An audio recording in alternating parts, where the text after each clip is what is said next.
للہ رب العالمین وصلی اللہ علی نبینا محمد وعلی آلہ وصحبہ اجمعین وبعد. عن ابی ہریرہ رضی اللہ عنہ قال قال النبی صلی اللہ علیہ وسلم ما نقصت صدقۃ من مال وما زاد اللہ عبدا بعفو الا عزا. اللہ کے نبی صلی اللہ علیہ وسلم کی ایک حدیث آپ حضرات کے سامنے پیش کی گئی ہے، جس میں نبی کریم صلی اللہ علیہ وسلم نے فرمایا صدقہ یہ مال کو کم نہیں کرتا. ایک شخص اللہ تعالیٰ کے راستے میں اللہ کے دیے ہوئے مال کو خرچ کرتا ہے، بظاہر ایسا لگتا ہے کہ اس کے مال میں کمی ہوئی ہے، لیکن حقیقتاً اس میں کمی نہیں ہوتی. اللہ تعالیٰ صدقہ و خیرات کی وجہ سے، زکوٰۃ کی وجہ سے مال میں کمی نہیں کرتا بلکہ اضافہ کرتا ہے. اور یقین مانیے نبی کریم صلی اللہ علیہ وسلم کی دوسری حدیث ہے جس میں ہے کہ جب کوئی شخص اللہ کے راستے میں مال خرچ کرتا ہے تو اللہ تعالیٰ اس مال کو اپنے داہنے ہاتھ میں لے لیتا ہے اور وہ اس مال کو ایسے ہی بڑھاتا ہے جیسے کہ ایک شخص اپنے بکرے کو پال پوس کر کے بڑا کرتا ہے. کوئی شخص جیسے قربانی کا بکرا لے، چھوٹا سا لے لے اور سال بھر اس کی پرورش کرے، اسے کھلائے اور آہستہ آہستہ اس کو بڑا کرے. ایسے ہی جب ایک شخص اللہ تعالیٰ کے راستے میں مال خرچ کرتا ہے تو اللہ تعالیٰ اس کے مال کو اپنے ہاتھ میں لے کر کے ایسے ہی بڑھاتا ہے جیسے کہ ایک شخص اپنے بکرے کو یا اپنے جانور کی پرورش کرتا ہے.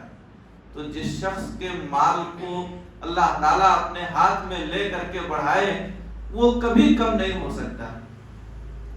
دوسری چیز جو نبی کریم صلی اللہ علیہ وسلم نے یہاں فرمائی وہ یہ کہ معاف کرنے سے اللہ تعالیٰ اپنے بندے کی عزت میں اضافہ کرتا ہے. وما زاد اللہ عبدا بعفو الا عزا. اللہ تعالیٰ اپنے بندے کو معاف کرنے کی وجہ سے عزت میں اضافہ کرتا ہے. دیکھیے سماجی معاشرے میں رہتے ہوئے بہت سارے لوگوں سے ہمارا سامنا ہوتا ہے، بہت سارے لوگوں سے ہمیں بات چیت کرنی پڑتی ہے. گھر ہے، گھر میں متعدد افراد ہیں، باپ ہیں، بھائی ہیں، بہنیں ہیں، بیوی ہے، پڑوس میں رہنے والے لوگ ہیں جن سے ہم لین دین کرتے ہیں، خرید و فروخت کرتے ہیں، وہ لوگ ہیں. متعدد لوگوں سے زندگی میں ہمارا سامنا رہتا ہے. ہو سکتا ہے کبھی گھر میں کسی سے کسی طرح کی کوئی کہا سنی ہو جائے، ہو سکتا ہے دو بھائیوں کے درمیان جھگڑا ہو جائے، کسی بات کو لے کر کے کچھ ہم اپنے بھائی کو کہہ دیں، ہمارا بھائی ہمیں کچھ کہہ دے. ہو سکتا ہے کبھی باپ بیٹے کے درمیان کسی طرح کی تکرار ہو جائے. ہو سکتا ہے ہمارے پڑوس میں جو شخص رہ رہا ہے یا جو لوگ رہ رہے ہیں ان سے کسی طرح کی کہا سنی ہو جائے. ایسی صورت میں اگر ہم نے ان کو معاف کر دیا، ہمارے بھائی نے ہمیں کچھ کہا اور ہم نے اس کو معاف کر دیا یہ سوچ کر کے کہ ہمارا بھائی، کیا ہوا کہہ دیا، کیا ہوا اگر گالی دے دیا، ہمارا بھائی ہی تو ہے، ہمارا والد ہی تو ہے، یہ سوچ کر کے اگر ہم نے ان کو معاف کر دیا، ان کے جرم پر پردہ پوشی کر دی، تو یقین مانیے اس معاف کرنے کی وجہ سے اللہ تعالیٰ ہماری اور آپ کی عزت میں اضافہ فرمائے گا. یہ دنیا اور آخرت میں عزت کا ایک بنیادی سبب ہے. معاف کر دینا اپنوں کو، غیروں کو، اپنے ساتھ اٹھنے بیٹھنے والوں کو، اپنی مجلسوں میں شریک ہونے والوں کو اگر ان سے کسی طرح کی چوک ہو جائے، اگر ان سے کسی طرح کی غلطی سرزد ہو جائے، کوئی جرم سرزد ہو جائے تو انہیں معاف کر دینا یہ دنیا میں بھی عزت کا ذریعہ ہے اور آخرت میں بھی اللہ تعالیٰ اس کی وجہ سے عزت عطا فرماتا ہے. قرآن پڑھیے، جگہ جگہ اللہ تعالیٰ نے اپنے بندوں کو معاف کرنے کی تلقین کی ہے. فاعفوا واصفحوا، اے لوگوں معاف کرو، لوگوں کی غلطیوں کو درگزر کر دو. ایک دوسری جگہ اللہ تعالیٰ نے فرمایا اپنے نبی جناب محمد رسول اللہ صلی اللہ علیہ وسلم کو مخاطب کرتے ہوئے، خذ العفو وَأْمُرْ بِالْعُرْفِ وَأَعْرِضْ عَنِ الْجَاهِلِينَ، اے نبی معافی کو لازم پکڑیے، معاف کر دینے کو لازم پکڑیے، بھلائی کا حکم دیجئے، برائی سے روکیے اور جاہلوں کی جہالت کو درگزر کر دیجئے۔ یہ نبی کے لیے حکم آ رہا ہے اللہ رب العالمین کا۔ قرآن مجید اور پڑھیں گے آپ کو جگہ جگہ معاف کرنے کی فضیلت اور اس کا ثواب ملے گا۔ ایک جگہ اللہ نے فرمایا جس شخص نے معاف کر دیا، اپنے بھائی کو معاف کر دیا اور بہتر کام کیا، صلح کر لیا، نیکی کا کام کیا، فَأَجْرُهُ عَلَى اللَّهِ، تو اس کا ثواب اللہ کے ذمہ ہے۔ اگر آپ اپنے بھائی کو معاف کر دیتے ہیں، اگر آپ اپنے پڑوسی کی غلطی کو معاف کر دیتے ہیں، اگر آپ جن کے ساتھ آپ کو اٹھنا بیٹھنا ہے ان کی غلطیوں کو، ان کے جرائم کو معاف کر دیتے ہیں، تو آپ کا ثواب اللہ رب العالمین کے ذمہ ہے۔ بسا اوقات یہ ہوتا ہے کہ کتنا معاف کریں، بار بار ایک شخص ہم کو چھیڑتا ہے، ہمیشہ ہمیں برا بھلا کہتا ہے، ہر روز ہمیں تکلیف پہنچاتا ہے، ہم کتنا ان سے معاف کریں۔ اللہ کے نبی جناب محمد رسول اللہ صلی اللہ علیہ وسلم سے ایک شخص نے آ کر کے یہی پوچھا تھا، اللہ کے پاک رسول ہم اپنے خادم کو کتنی بار معاف کریں، کتنا معاف کریں، ہمیشہ وہ غلطی کرتا ہے، ہمیشہ وہ جرم کر جاتا ہے، کتنی بار ہم اسے معاف کریں۔ اللہ کے نبی جناب محمد رسول اللہ صلی اللہ علیہ وسلم نے فرمایا فی کل یوم 70 مرہ، ہر دن 70 مرتبہ معاف کرو، ہر دن 70 مرتبہ معاف کرو۔ آپ اندازہ کیجئے ہمارے گھر میں ایک چھوٹا سا بچہ ہے، ذرا سی غلطی کیا کہ ہم نے اسے مار دیا، ہم نے اسے برا بھلا کہہ دیا، یہ نہیں سوچا کہ ابھی اس کا بچپنا ہے، ابھی اس کا لڑکپن ہے۔ ہمارے گھر میں ہماری بیوی اگر اس سے کسی طرح کی کوئی غلطی سرزد ہو جائے، فوراً ہم لڑنے پر آ جاتے ہیں، برا بھلا کہنے لگتے ہیں، اس کو تانے دینے لگتے ہیں۔ ہرگز ایسا نہیں ہونا چاہیے۔ ہمارے گھر کے افراد ہیں، ہمارے بھائی ہیں، ہمارے ساتھ رہنے والے لوگ ہیں، ہمارے پڑوس میں رہنے والے لوگ ہیں، غلطیاں انہی سے ہوں گی جو ہمارے ساتھ رہ رہے ہیں، جو ہم سے دور 100 کلومیٹر رہ رہا ہے، جو ہماری مجلس میں شریک نہیں ہو رہا ہے، جس کے ساتھ ہمارا اٹھنا بیٹھنا نہیں ہے، وہ تھوڑی ہمیں کچھ پریشان کرے گا۔ ہمارے سلسلے میں یا ہمارے لیے وہی غلطی کرے گا جو ہمارے ساتھ رہے گا۔ ہماری ذمہ داری ہے کہ ہم اس کو معاف کریں۔ کن غلطیوں کو معاف کریں؟ آپ دیکھیے بڑے سے بڑے جرائم کو ہمارے نبی جناب محمد رسول اللہ صلی اللہ علیہ وسلم نے معاف کیا ہے، صحابہ کرام نے معاف کیا ہے۔ 2 مثالیں دیتا ہوں۔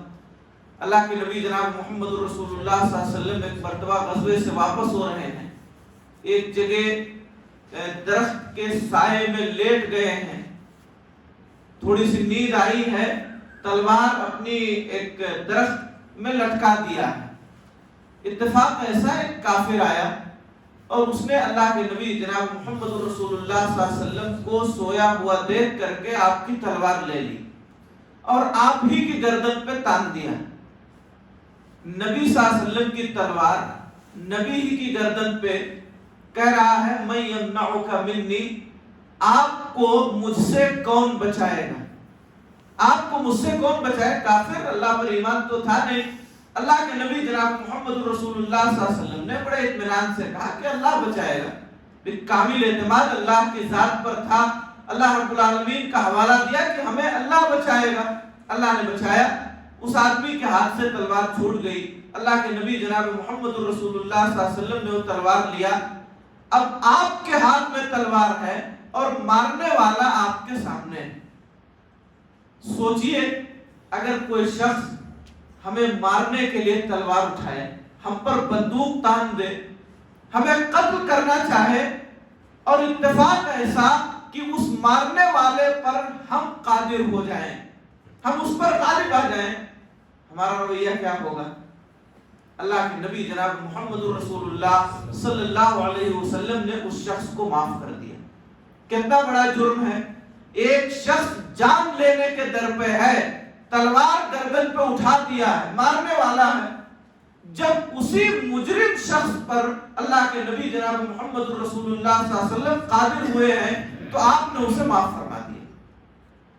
حضرت ابو بکر صدیق رضی اللہ تعالیٰ عنہ سن 5 ہجری غزوہ بنی المصطلق سے واپسی کے موقع پر حضرت عائشہ رضی اللہ تعالیٰ عنہ ہلکے بدن کی تھی، لوگوں نے ہودج اٹھا کر کے رکھ دیا اونٹ پہ، ان کا ہار گم ہو گیا تھا، گئی تھی تلاشنے۔ اتفاق ایسا کہ حضرت عائشہ کا احساس ان لوگوں کو نہیں ہو سکا کہ اس میں ہے کہ نہیں ہے، اٹھا کر کے اونٹ پر رکھ دیا اور سارا قافلہ چلتا بنا۔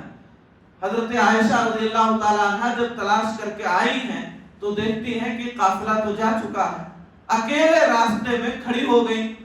پیچھے سے ایک بدری صحابی جو بدر میں شریک ہوئے تھے، حضرت صفوان ابن معطل رضی اللہ عنہ، وہ آ رہے تھے۔ وہ آئے تو پردے کا حکم نازل ہونے سے پہلے حضرت عائشہ کو انہوں نے دیکھا تھا، پہچان گئے، اس لیے انہوں نے اپنا اونٹ روکا، اونٹ کو بٹھایا، حضرت عائشہ رضی اللہ تعالیٰ عنہ کو سوار کیا اور پیدل اونٹ کی لگام پکڑ کر کے وہ لے کر کے مدینہ آئے۔ منافقوں کو جب معلوم ہوا یہ خبر، منافقوں میں جب گردش کی تو ان لوگوں نے حضرت عائشہ رضی اللہ عنہ پر زنا کا الزام لگا دیا، نعوذ باللہ۔ اللہ کے نبی صلی اللہ علیہ وسلم کی بیوی حضرت ابو بکر صدیق رضی اللہ تعالیٰ عنہ کی بیٹی حضرت عائشہ پر زنا کا الزام لگا دیا۔ اب کیا تھا، ان لوگوں کی سازش میں کچھ صحابہ کرام بھی آ گئے، ان میں سے ایک نام حضرت مصطح ابن اساسہ رضی اللہ تعالیٰ عنہ، یہ وہ صحابی ہیں جن کا پورا خرچ حضرت ابو بکر رضی اللہ عنہ برداشت کرتے تھے، بڑے غریب نادار حضرت ابو بکر کے رشتہ دار ہیں۔ ابو بکر صدیق رضی اللہ تعالیٰ عنہ ان کا پورا خرچہ برداشت کرتے تھے۔ آج یہ بھی حضرت عائشہ رضی اللہ تعالیٰ عنہ پر الزام لگانے والوں کے ساتھ ہو گئے، یہ بھی انہی کے چکر میں آ گئے۔ حضرت ابو بکر صدیق رضی اللہ تعالیٰ عنہ کو بڑا غصہ آیا اور انہوں نے کہا کہ آج سے ہم مصطح ابن اساسہ کا خرچہ بند کر دیں گے، اب کبھی نہیں دیں گے۔ ظاہر سی بات ہے، وہ آدمی جس کی زندگی کا پورا خرچہ ایک شخص اٹھا رہا ہے، وہی شخص ان کی بیٹی پر الزام لگانے والوں کے ساتھ ہو جائے، غصہ لگے گا۔ حضرت ابو بکر رضی اللہ تعالیٰ عنہ کو غصہ آیا اور کہا کہ آج کے بعد ان کو خرچہ نہیں دیں گے۔ قرآن مجید میں اللہ تعالیٰ نے آیت نازل فرما دی، سورہ نور میں اللہ تعالیٰ نے فرمایا، کیا یہ مالدار اور اہل فضل لوگ یہ کہہ رہے ہیں کہ ہم غریبوں کا خرچ نہیں اٹھائیں گے؟ الا تحبون ان یغفر اللہ لکم، کیا تم یہ نہیں پسند کرتے کہ اللہ تمہیں معاف فرما دے؟ کیا تم اللہ کی معافی نہیں چاہتے ہو؟ حضرت ابو بکر صدیق رضی اللہ تعالیٰ عنہ نے جب یہ آیت کریمہ پڑھی، ان کے سامنے سے گزری تو انہوں نے کہا کیوں نہیں، اے اللہ ہم چاہتے ہیں کہ تو ہمیں معاف فرما دے، ہم تیری مغفرت کے طلبگار ہیں۔ حضرت مصطح کو معاف فرما دیا اور جتنا خرچ دے رہے تھے اس میں کوئی کمی نہیں کیا، اس سے زیادہ دینے لگے۔ اب اندازہ کیجئے، ہماری اور آپ کی بیٹی پر اگر کوئی شخص الزام لگائے، تہمت لگائے زنا کا، یا زنا کا الزام لگانے والوں کا ساتھ دے، ان کے فیور میں ہو جائے، کتنا غصہ آئے گا ہمیں، خاص طور پر وہ آدمی جس کا خرچ برچ ہم اٹھا رہے ہوں، اگر وہ ہمارے خلاف اس طرح کا معاملہ کرے، کبھی معاف نہیں کریں گے۔ مگر دیکھیے حضرت ابو بکر صدیق رضی اللہ تعالیٰ عنہ کو انہوں نے نہ صرف یہ کہ معاف کر دیا، بلکہ جس طرح انہیں خرچ دے رہے تھے اسی طرح دیتے رہے۔ تو حضرات گرامی یاد رہے، اللہ کے نبی جناب محمد رسول اللہ صلی اللہ علیہ وسلم کا فرمان ہے، جب بھی کوئی بندہ اپنے کسی بھائی کو معاف کرتا ہے تو معاف کرنے کی وجہ سے اللہ تعالیٰ اس کی عزت میں اضافہ کرتا ہے۔ یہ خوب اور یہ عادت اپنے اندر پیدا کیجئے، اللہ تعالیٰ دنیا اور آخرت میں عزت عطا فرمائے گا۔ دعا ہے اللہ تعالیٰ ہم سب کو ان باتوں کو سمجھنے کی، اپنوں اور غیروں کی غلطیوں کو معاف کرنے کی ہمیں توفیق عطا فرمائے۔ پروردگار عالم ہمیں دوسروں کے ظلم پر صبر کرنے کی توفیق عطا فرما، انہیں معاف کرنے کی توفیق عطا فرما۔ اے اللہ ہم سب کے نیک اعمال کو قبول فرما لے اور ہماری غلطیوں کو ہمارے گناہوں کو معاف فرما دے۔ الہ العالمین ہمیں دنیا اور آخرت میں عزت عطا فرما، ہر طرح کی ذلت و رسوائی سے ہمیں محفوظ فرما لے۔ آمین۔ اقول قولی ھذا واستغفر اللہ لی ولکم۔ السلام علیکم ورحمۃ اللہ۔